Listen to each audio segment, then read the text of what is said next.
नमस्कार श्रोते हो, मी अभिवाचक श्वेता म्हसकर. चला ऐकूया चपराक प्रकाशित आपल्या मुळांशी जोडलेल्या सोन्यासारख्या माणसांची गाथा. नानासाहेब खर्डे यांचे प्रेरणादायी आत्मकथन पाळं मुळं.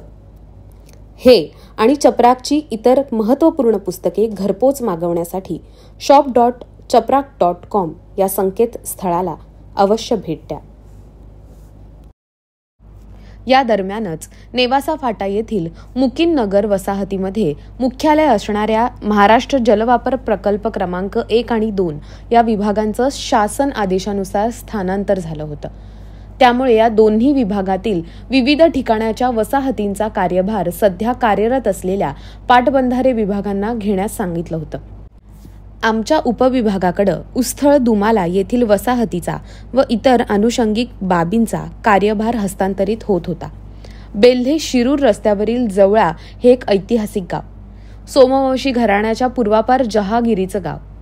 गावात बरेचसे चौसोपी वाडे आणि इतिहास सांगणाऱ्या विपुल पाऊलखुणा पावला पावलांवर दिसायच्या. धर्मनाथाचं शिवकालीन हेमाडपंथी देखणं मंदिर आणि धर्मनाथाच्या बीजेचा सोहळा बघण्याजोगा होता. कुकडी प्रकल्पाचं पाणी शिवारात फिरल्यामुळे उन्हाळी कांद्याबरोबरच जवळा निघोज परिसर उसाचं आगर बनलं. शिवारानं कात टाकली. त्याबरोबरच येणाऱ्या सुबत्तेमुळे शेतकरी समाजाचं राहणीमान, आचारविचार, विवाह सोहळे यात बदल होत असल्याचं ठळकपणे नजरेला येत होतं. संगमनेर महाविद्यालयातील पदार्थ विज्ञान शाखेचे प्राध्यापक आणि महाराष्ट्रातील प्रसिद्ध नेमाडपंथी साहित्यिक रंगनाथ पठारे यांचं जवळा हे गाव. या गावी मी 1991ला मार्च महिन्यात 1.5 वर्षाच्या स्नेहलसह सपत्नीक राहायला आलो.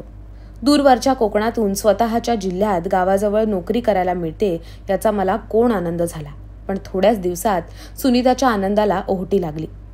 जवळ्यातील वसाहत कोकणाच्या मानानं उजाड, वैराण आणि रखरखीत होती. साखरे कॉलनीत 12 महिने हिरवाई असायची. 24 तास पाणी पुरवठा चालू असायचा. पिण्यासाठी आणि स्वयंपाकासाठी वेगळ्या भांड्यात पाणी भरून ठेवायची गरज कधीच भासली नाही. स्वतःसाठी आणि येणाऱ्या अतिथींसाठीही नळाच्या तोटीला पेला लावून पाणी प्यायला देण्याची पद्धत रूढ होती.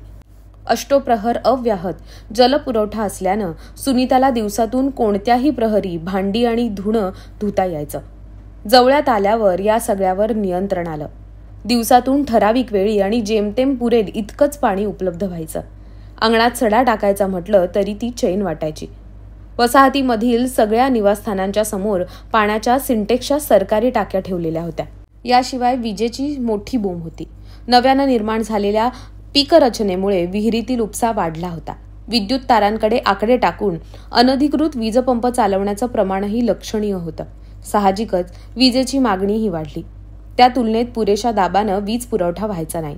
या सगळ्यांचा परिणाम म्हणून वीज पुरवठा कधीच सुरळीत आणि अखंडित नसायचा. एकदा शिवारातील विद्युत ट्रान्सफॉर्मर जळल्यानंतर त्यावरील वसाहत 1.5 महिना अंधारात होती आणि उसाच्या खोडक्या झाल्यावरच म.रा.विमनं नवीन ट्रान्सफॉर्मर बसवला. वीज बिल न भरण्याची शेतकऱ्यांची मानसिकता वाढीला लागली होती. साहजिकच म.रा.विम अधिकाऱ्यांनी त्याचा वचपा उशिरा डीपी बसवून काढला. पाणी आणि वीज या सर्वसामान्य गृहिणींप्रमाणेच सुनीताच्याही कमजोर नसा होत्या. साखरे कॉलनीत घरातला बल्ब उडाला तर अंधार होई, अन्यथा विद्युल्लता 24 तास जोडून दासीप्रमाणे सेवेला हजर असायची. जवळ्यात राहायला आल्यावर वीजबाईनं दासीचा रोल संपवून पाहुणीचा रोल स्वीकारला आणि तिला सवड होईल तेवढाच वेळ ती घरात थांबू लागली. साहजिकच हळूहळू सुनीताची चिडचिड होऊ लागली. जवळा येथील वसाहतीमध्ये पाटबंधारे खात्याचे बांधकामाचे 3 उपविभाग आणि व्यवस्थापनाची 1 शाखा होती. तिन्ही बांधकाम उपविभागांकडं मुख्यतः वितरिकेनंतरच्या शेतसाऱ्यांची कामं होती. परंतु अपुऱ्या निधीमुळे ही सगळी कामं ठप्प झाली होती. सगळे शाखा अभियंते आणि इतर कर्मचारी वर्ग एका अर्थानं फुकट पगार घेत होता. लाभक्षेत्रातील शेतकऱ्यांची कामं बरीचशी अपूर्ण होती. पण अर्थपुरवठ्याअभावी कामाला मर्यादा आल्या होत्या. माझ्या उपविभागाकडं प्राधिकरणाचं मध्यवर्ती सिमेंट गोडाऊन होतं. प्रकल्पावरील सर्व विभागांना या गोदामातून सिमेंट पुरवठा व्हायचा. कोकणात मला प्रचंड काम होतं. ते मी मनापासून करायचोही. इथं आल्यावर नुसतं बसून मला कंटाळा यायला लागला. या कॉलनीतील शाखा अभियंते बऱ्यापैकी प्रस्थापित झालेले होते. सगळे सुखवस्तू झिणं जगत होते. प्रत्येकाकडे किचनमधील विविध उपकरणं, टीव्ही, मोटारसायकली होत्याच, त्याबरोबर वागण्या बोलण्यात तोराही होता. आर्थिक निकषावर समोरच्याला तोलण्याची वृत्तीही त्यांच्यात निर्माण झाली होती. त्यांच्या तुलनेत मी बराच मागासलेलो होतो. साखरे कॉलनीत कोणाच्याही दारात बिनदिक्कतपणे उभं राहता यायचं. इथं मात्र ती सोय नव्हती. त्यामुळे महिनाभरातच मला मोठ्या खर्चाला सामोरं जावं लागलं. स्नेहलसह सुनीताला कोणाच्या घरी जाऊन टीव्ही पाहता येईना, वेळही जाईना. मग मी टीव्ही घेण्याचा निर्णय घेतला. शासकीय सेवेतील अभियंत्याच्या सहकारी पतपेढीचा सभासद होऊन लगेचच 15,000 रुपयांचं कर्ज उचललं. 14,000 रुपयांचा व्हिडिओकॉन टीव्ही आणि 700 रुपयांचा आभाळाशी स्पर्धा करणारा अँटिना बसून मी ऋण काढून सप्तरंगी स्वप्नांचा सण साजरा केला. टीव्हीसाठी सोसायटीचं कर्ज काढल्याचं समजल्यावर मग 9 वर्ष काही कमावलं नाही का, असा टोमणा एका सहकार्यानं मारलाच. या दरम्यान बागेश्वर सहकारी उपसा सिंचन योजनेचं पाणी शेतात फिरवायला सुरुवात झाली. संस्थेचे चेअरमन रामनाथ देवराम एरंडे यांच्या मागं लागून मी स्वखर्चानं गव्हाळीत स्वतंत्र पाण्याचं बार काढून घेतलं. त्यामुळे कोणाच्याही शेतात न जाता प्रवरेचं पाणी थेट माझ्या शेताला मिळू लागलं. दादा नियोजनपूर्वक शेती करत असल्यामुळे आता शेती तोट्यात नव्हती. हळूहळू शेतीतून आर्थिक उन्नती करण्याचा माझा मानस होता. कौटुंबिक आघाडीवर अजून एक पाऊल पुढं पडलं होतं. स्नेहलला भावंड येण्याची वेळ जवळ आली. त्यासाठी सुनीता आणि स्नेहल यांना झोळ्याहून दाढला पाठवून दिलं. 10 ऑगस्ट 1992 पहाटे संगमनेरच्या पोफळे हॉस्पिटलमध्ये सुनीतानं कन्येला जन्म दिला. सकाळी 6 वाजता सुनीताचा धाकटा भाऊ भगवान ही बातमी सांगायला राजदूत मोटारसायकलवरून झोळ्याला निघाला. अर्ध्या रस्त्यात त्याची गाडी बंद पडली. 2 किलोमीटर चालत ते वस्तीवर आले. सुनीताला दुसरी मुलगी झाल्याची बातमी त्यांनी बाईला सांगितली. तेव्हा परत फिंद्रीत झाली का, अशी बाईची प्रतिक्रिया उमटली. नवजात मुलीच्या मामाला कुठलाच चहापाणी पाहुणचार झाला नाही. बिचारा मामा आल्या पावली मागं फिरला. पुन्हा 2 किलोमीटर पायी जाऊन मोटारसायकल ढकलत संगमनेरला दुरुस्तीसाठी घेऊन गेला. दुसऱ्यांदा सुद्धा मुलगी झाल्याची बातमी समजल्यावर मी प्रचंड नाराज झालो. नुकत्याच जन्मलेल्या माझ्याच मुलीला आणि पत्नीला भेटावं असंही वाटेना. डोक्यात गणिताचे आकडे फेर धरून नाचायला लागले. 5 बहिणी अधिक 2 मुली, एकूण 7 जणींची लग्न. यांपैकी 3घींची लग्न करता करता वयाची 30 गाठलेली. अजून 4 लग्न करताना आयुष्य कडेला टेकलेलं असणार. मग मी जगणार कधी? लग्नांची कर्ज फेडता फेडता मी मरून जाणार. सारखं विचार करून मन थकून गेलं. मग बुद्धीला जाग आली. दुसऱ्या दिवशी बाळंतिणीला भेटायला दवाखान्यात गेलो. ओल्या बाळंतिणीच्या वेदना समजून न घेता तिच्यावर चिडचिड केली. अर्धवट शुद्धीतील पत्नीला त्यातला एक शब्दही समजत नव्हता. सासूबाई असहाय्यपणे जावयाचा संताप सहन करत होत्या. श्रावणातील सोमवार असल्यानं मला उपवास होता. बाईनं सुनीतासाठी शिरा बनवून माझ्याकडे दिला होता. दवाखान्यात स्नेहलला तिच्या आईला भेटण्यासाठी घेऊन गेलो. आपल्या पदरी पडलेलं 2 मुलींचं दान मला स्वीकारता येईना. माझ्या भावनाही मला काबूत आणता येईनात. मुलींच्या जन्माचा दोष मी सुनीताच्या माथी मारत होतो. दादा आणि सासूबाई माझी समजूत काढत होते. मला देवाचाही मनापासून राग आला होता. या तिरमिरीत बाळंतिणीसाठी आणलेला शिरा मीच खाऊन सोमवारचा उपवासही मोडून टाकला.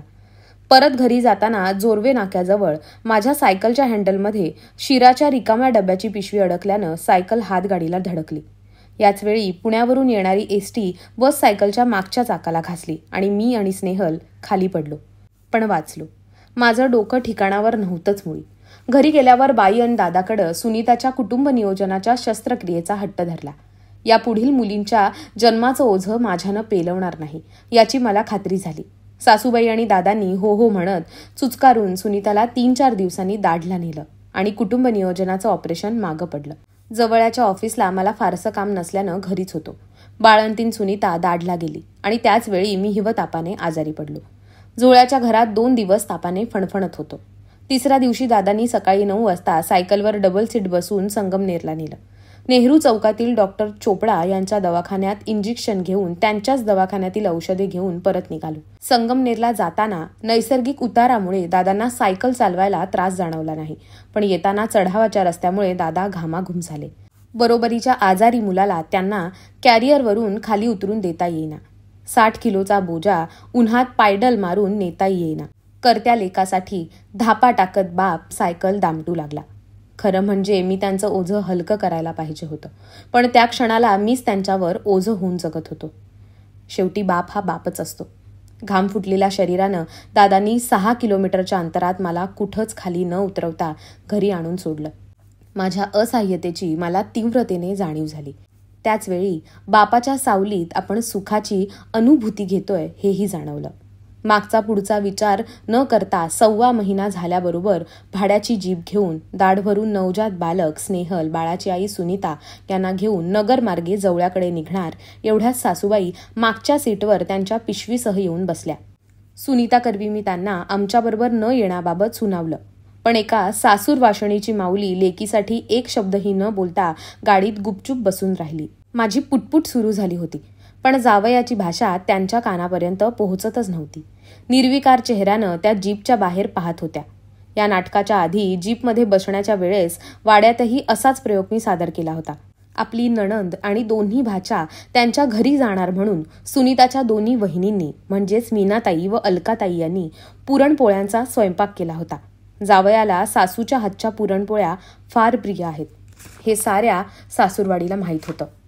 या वीक पॉइंटमुळे जावयाचा राग निवळेल असा विचार करून जावई सासूरवाडीला यायच्या आधीच जेवणाची सारी तयारी पूर्ण झाली होती.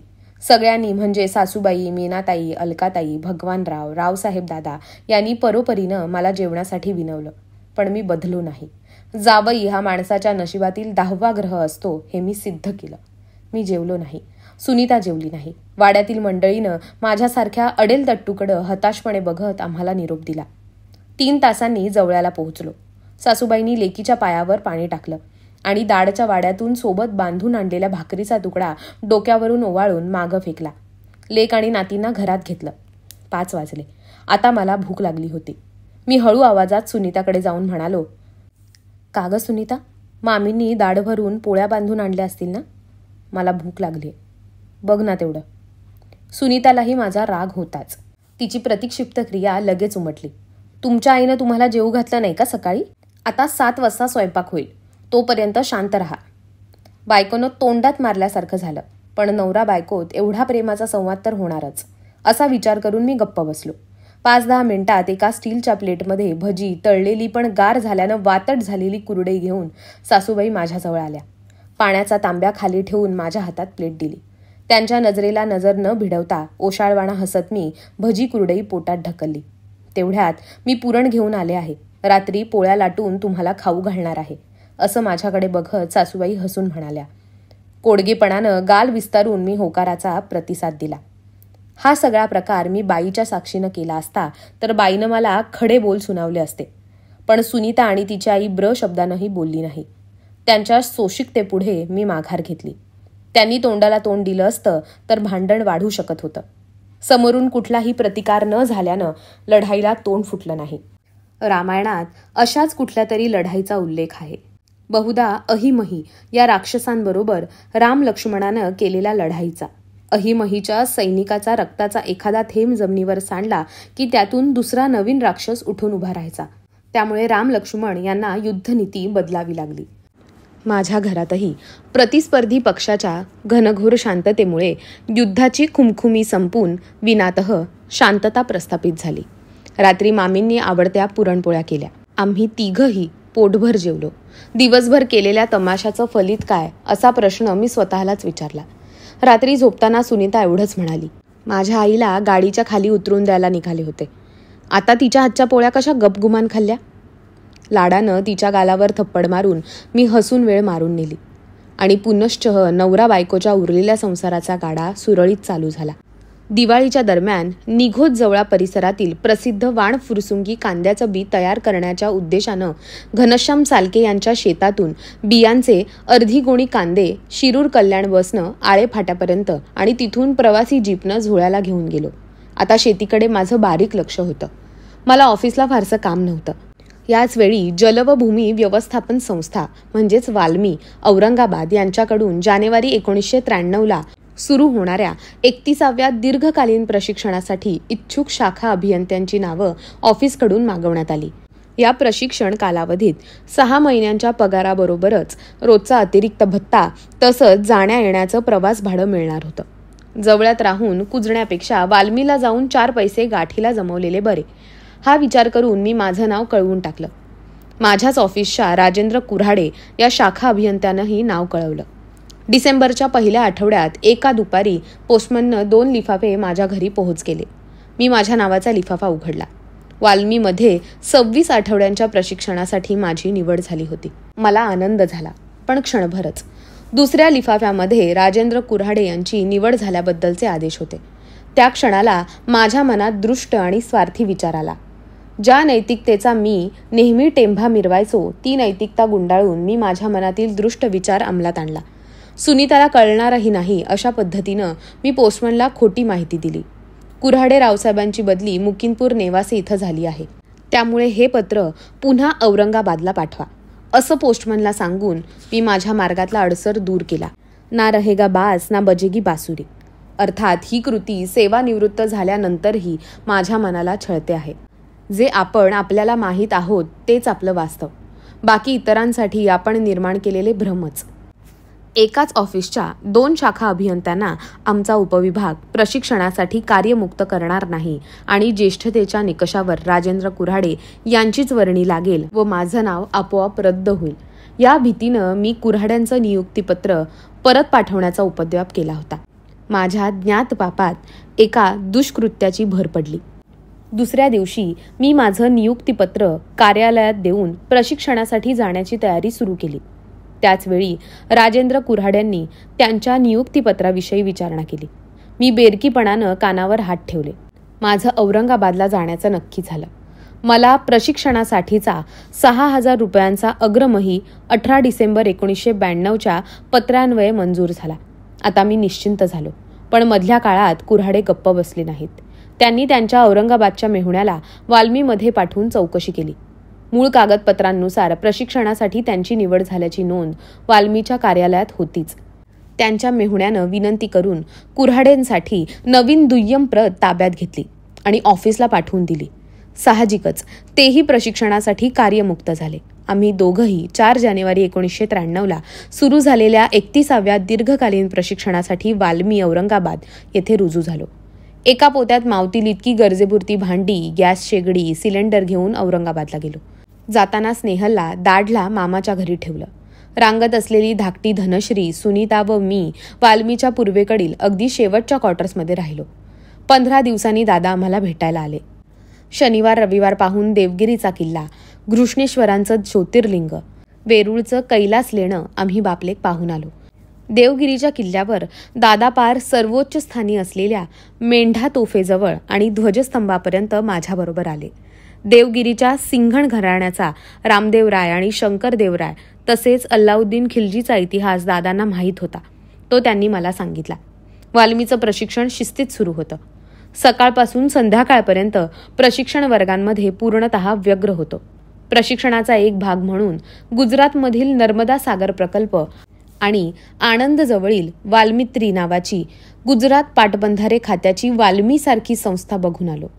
एका रविवारी वाल्मीनं अजिंठ्याची सहलही करून आणली. तसंही रोज संध्याकाळी वाल्मीची बस गुलमंडीत जाऊन थांबायची. वाल्मीचा कर्मचारी वर्ग आणि प्रशिक्षणार्थी अधिकारी यांचा बाजारहाट, दवाखाना, खरेदी यासाठी वाल्मी प्रशासन मोफत सेवा पुरवत होतं. एकूण विचार करता जवळ्यापेक्षा वाल्मीचं जीवन निश्चित सुंदर होतं. या दरम्यान माझी कनिष्ठ अभियंता म्हणून 5 वर्षांची सेवा पूर्ण झाली.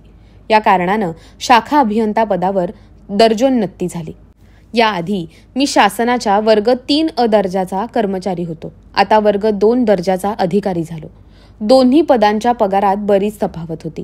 त्यामुळे पगारवाढीबरोबरच मला मागील काही वर्षांचा पगारातील फरक मिळाला. ही रक्कम 29,000 रुपये होती. एवढी मोठी रक्कम हातात येताच मी मोटारसायकल घेण्याचा विचार करू लागलो.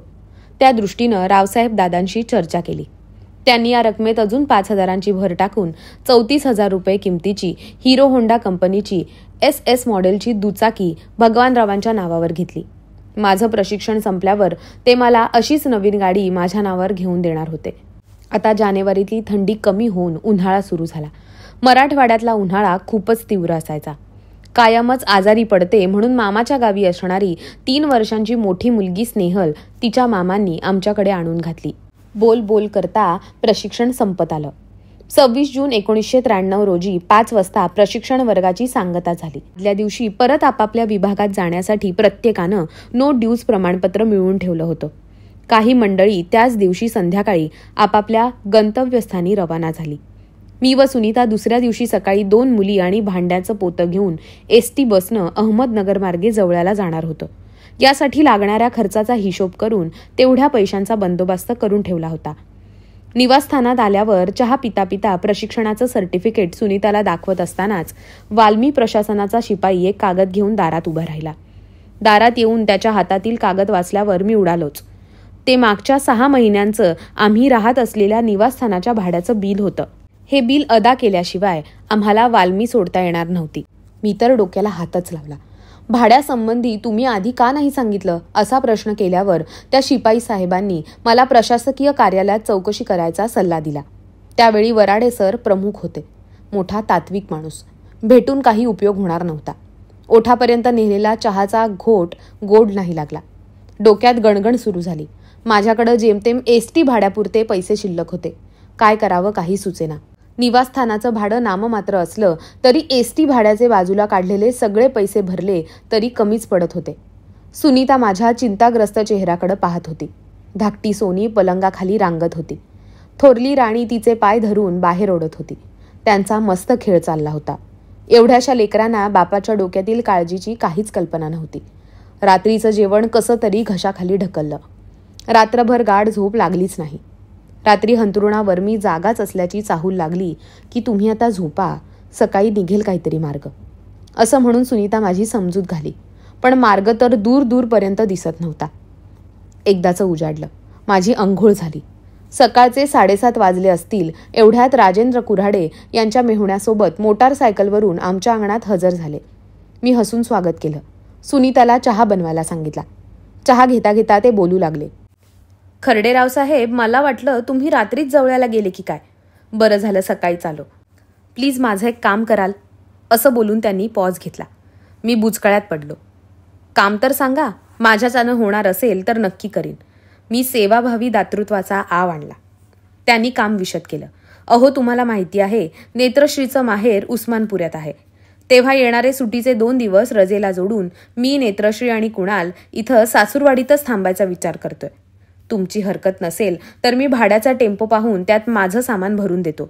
तुम्ही तुमच्या सामानाबरोबर माझंही सामान जवळ्याला घेऊन जाल का? मी नकार देण्याचा प्रश्नच नव्हता. मी लगेचच होकार दिला आणि त्याबरोबर माझी नडही सांगितली. मला घरभाडं भरायला 500 रुपये कमी पडतायत. तेवढे देता आले तर बरं होईल.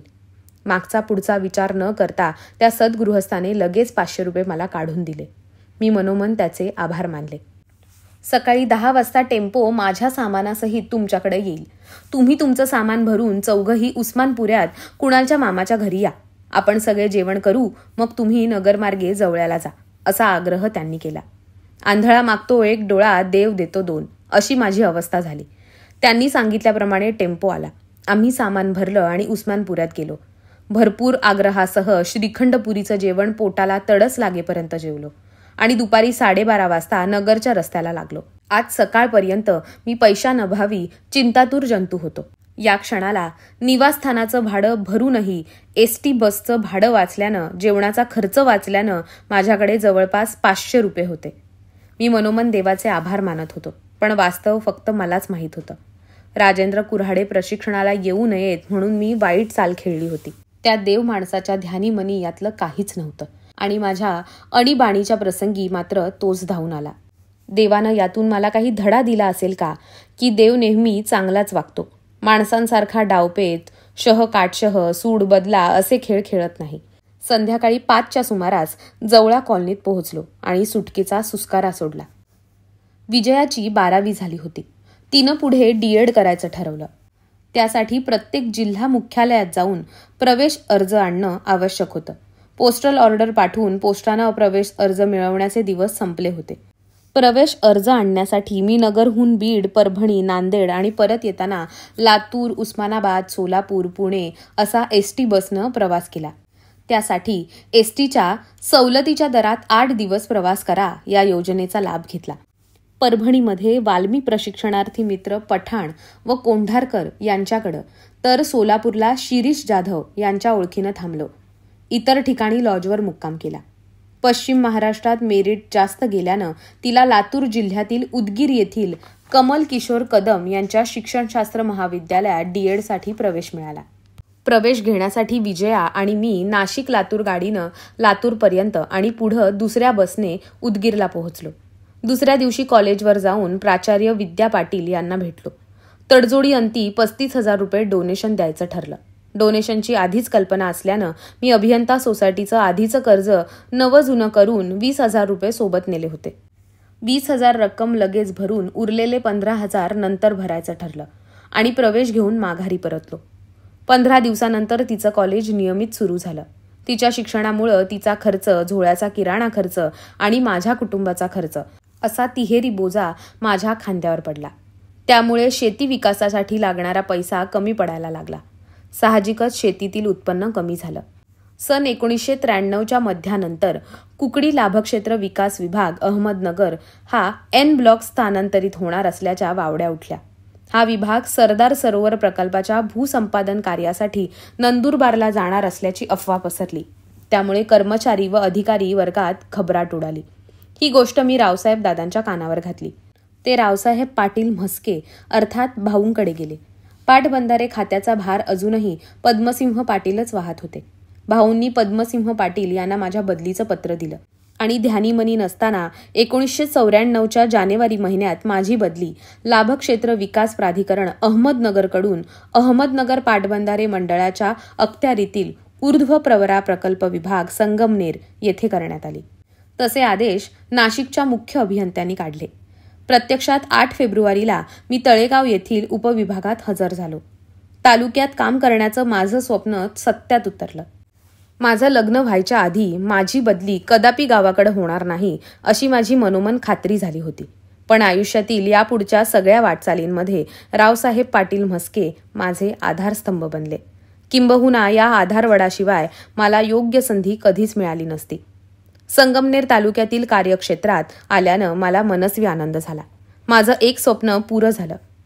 फार पूर्वी चंदनेश्वर विद्यालयात असताना चंदनापुरीचे श्री रामदास पर्वत रहाणे हे संगमनेरच्या साखर कारखान्यात स्थापत्य अभियंता म्हणून काम करायचे. ते त्यांच्या राजदूत मोटारसायकलवरून रोज ऐटीत कामावर जायचे. गावातील शेतीचा व्याप सांभाळून ते नोकरी करायचे. रामदास इंजिनियर म्हणून त्यांना गावात मोठा मान असे. आपल्यालाही गावात राहून नोकरी करता यावी अशी मनातील इच्छा होती. तळेगावच्या बदलीनं ती पूर्ण झाली. पण मी झोळ्याला वस्तीवर न राहता तळेगाव उपविभागाच्या क्वार्टर्समध्ये राहण्याचा निर्णय घेतला. त्यानुसार घर सामान शिफ्ट केलं.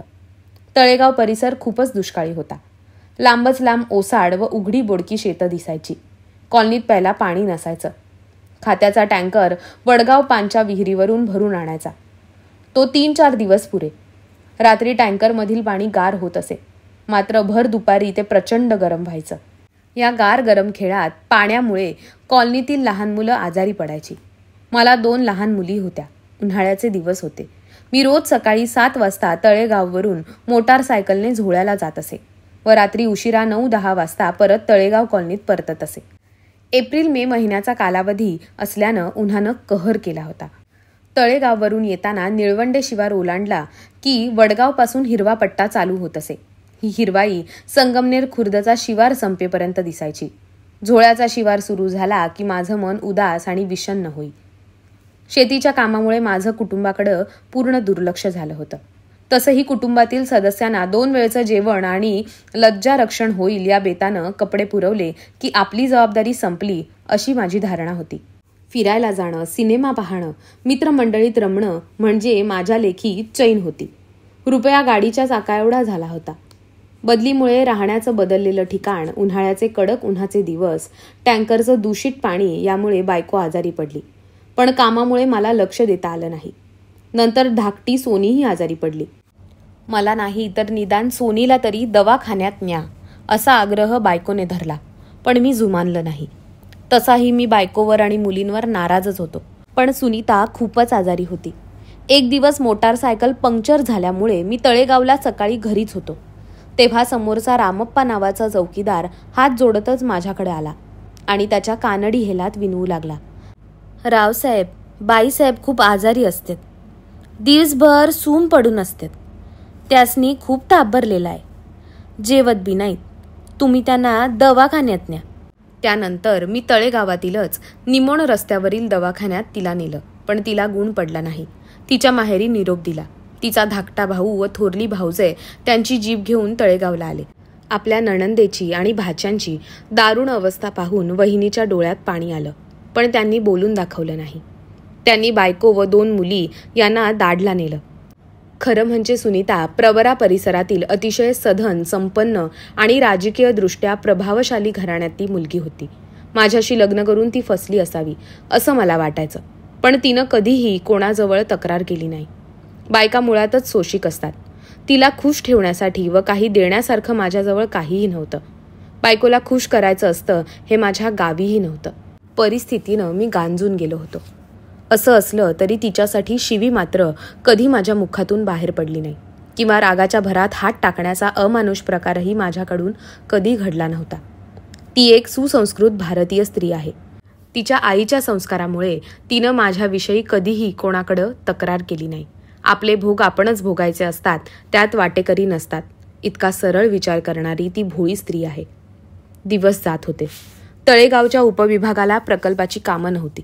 त्यामुळे आपल्याला काम मिळत नाही हे पाहून मी रजेचा व सुटीचा वापर करून झोळ्यातील शेताकडे लक्ष द्यायचं ठरवलं. सासूरवाडीकडून पुन्हा ट्रॅक्टर आणून मी उरलेली शेतजमीन सपाट करून घेतली. झोळ्याच्या शेतावरील अपेक्षित कामं उरकत आली. उर्वरित कामं पैशाअभावी करणं शक्य नव्हतं. मे महिना संपत आला होता. बायको मुली सासूरवाडीला असल्यानं मी तळेगावला न जाता संगमनेरला विभागीय ऑफिसला जाऊन निळवंडे धरणाच्या अंदाजपत्रकाच्या कामात सहभाग घेऊन पुन्हा झोळ्याला मुक्कामी येत होतो. तशातच तळेगाव उपविभाग N ब्लॉक बंद होऊन जळगाव जिल्ह्यातील वाघूर प्रकल्पावर जाणार असल्याची चर्चा सुरू झाली. मी गडबडून गेलो. तालुक्यात येऊन 3च महिने झाले होते. आता परत जळगावसारख्या दूरच्या जिल्ह्यात जावं लागणार या काळजीनं झोप उडाली. पण तत्कालीन कार्यकारी अभियंत्यांना भेटून मी संगमनेर उपविभागात माझी बदली करण्याची विनंती केली. पण जागेअभावी मला अकोल्यातील ऊर्ध्व प्रवरा प्रकल्प उपविभाग क्रमांक 2 मध्ये पोस्टिंग मिळाली आणि मी अकोल्यात बदलून गेलो.